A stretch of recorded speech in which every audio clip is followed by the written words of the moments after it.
अस्सलाम वालेकुम। अब तक की ताज़ा तरीन सूरत हाल के साथ मैं हूँ इरहम मलिक। मरकजी पाकिस्तान उलमा कौंसिल के सूबाई जनरल सेक्रेटरी हाफिज मकबूल अहमद ने खिताब करते हुए कहा कि पाकिस्तान के तमाम ज़राए अबलाग मजहबी हम आंगी को फ़रोग दें ताकि मुख्तलिफ तहजीबों का तसादुम और टकराव से बचाया जा सके।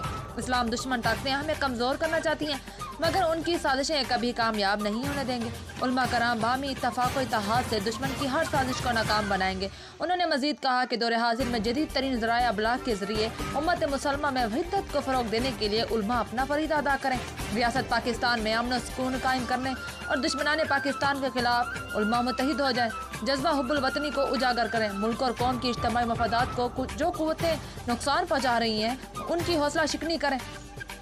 नज़रियाती इख्तलाफ एक हनकारी निजाही जा सकता है लेकिन इस इख्तलाफ को इल्मी और नज़रियाती हदूद में रखना वाजिब है। दस्तूर पाकिस्तान के तकाज़ों के मुताबिक पाकिस्तानी मुआशरे की इस तश्कील जदीद ज़रूरी है जिसके ज़रिए से मुआशरे में मुनाफरत, तंग नज़री, अदम बर्दाश्त और बहतान तराशी जैसे बढ़ते हुए रुझानात का खात्मा किया जा सके और ऐसा मुआशरा कायम हो जिसमें रवादारी, बाहमी एहतराम और अदल और इंसाफ पर मबनी हकूक़ और इंसाफ का निज़ाम कायम हो।